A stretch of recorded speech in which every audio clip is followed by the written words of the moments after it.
Business English Networking: How to Speak Confidently and Make Every Conversation Count.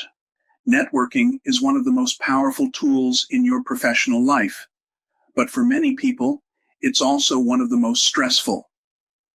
Walking into a room full of strangers, striking up conversations in a second language, and trying to come across as competent and likable all at once is genuinely hard.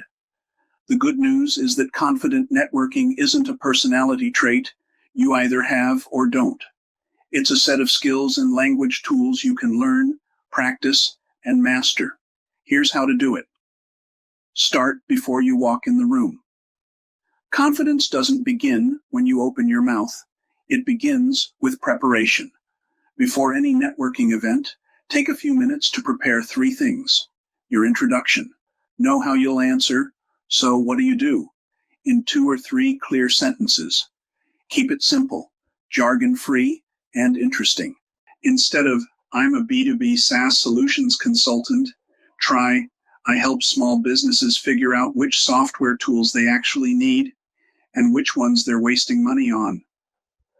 Your conversation topics: have 2 or 3 topics ready. Something happening in your industry, a recent project you're proud of, or a question you're genuinely curious about. You won't always need them, but knowing they're there is calming. Your goal: decide what you want from the event. Meet 2 new people, reconnect with a former colleague, find a potential collaborator. A clear goal replaces vague anxiety with purpose.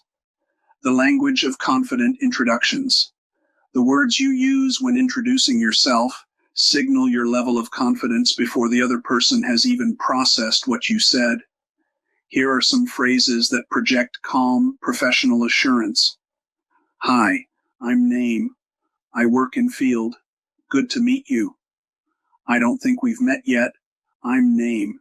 I've been looking forward to events like this. It's a great way to meet people outside my usual circle."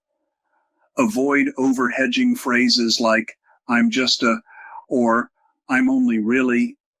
They shrink you before the conversation has started. Own what you do. How to keep a conversation going. One of the biggest fears in networking is the conversation dying after the first exchange. The solution is simple. Ask genuine questions and listen carefully to the answers. Open-ended questions are your best tool.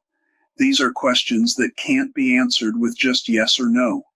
What brings you to this event? What's keeping you busy at work these days?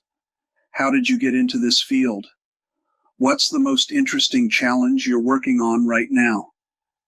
When someone answers, resist the urge to immediately talk about yourself. Instead, follow up on what they said. "That's interesting. How long has that been a trend in your industry?" Or, "What does that actually look like in practice?" People remember conversations where they felt genuinely heard far more vividly than conversations where someone impressed them with facts about themselves. Phrases that sound confident without sounding arrogant. There's a fine line between confidence and boastfulness. These phrases help you stay on the right side of it when sharing your work. Something I've been really focused on lately is, "We had some good results with a project recently. We managed to." One thing I've learned from working in this space is, when you don't know something, "That's outside my area, but I'd be curious to know more." "I haven't come across that yet. Where would you recommend I look?" Admitting you don't know something confidently is far more impressive than bluffing. It shows self-awareness and intellectual honesty. When you want to disagree or offer a different view, "That's an interesting point. I've actually seen it play out a little differently in my experience. I wonder if there's another side to that." Handling the moments that feel awkward. Even experienced networkers have awkward moments.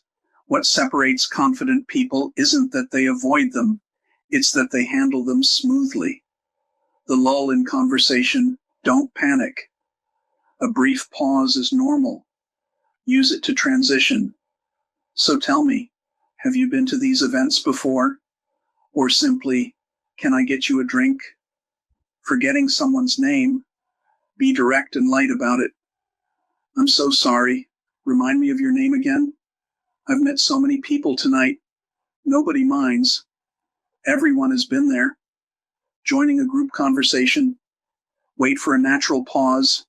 Make eye contact with someone in the group and say, "Mind if I join you?"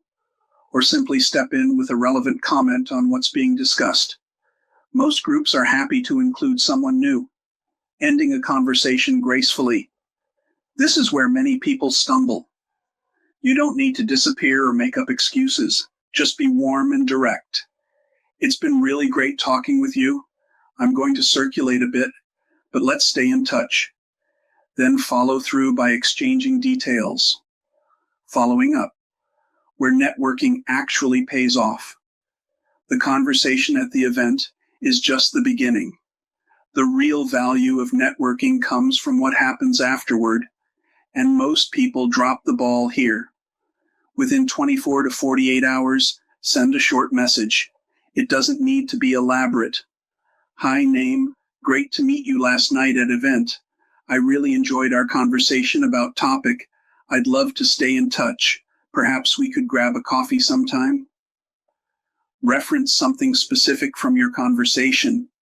This shows you were genuinely listening and makes you immediately memorable in an inbox full of generic follow-ups. A word on confidence itself. If you're networking in English as a second or additional language, you may feel that your language holds you back. Here's the truth. Clarity matters far more than perfection. Speaking slowly, simply, and directly is always more impressive than complex sentences delivered nervously. Nobody expects you to sound like a native speaker. They expect you to be present, interested, and genuine. And those qualities have nothing to do with grammar. Confidence in networking isn't about having the most polished vocabulary or the wittiest remarks. It's about being genuinely curious about the people in front of you, being honest about who you are and what you do, and being willing to show up even when it feels uncomfortable. That's something anyone can do, in any language.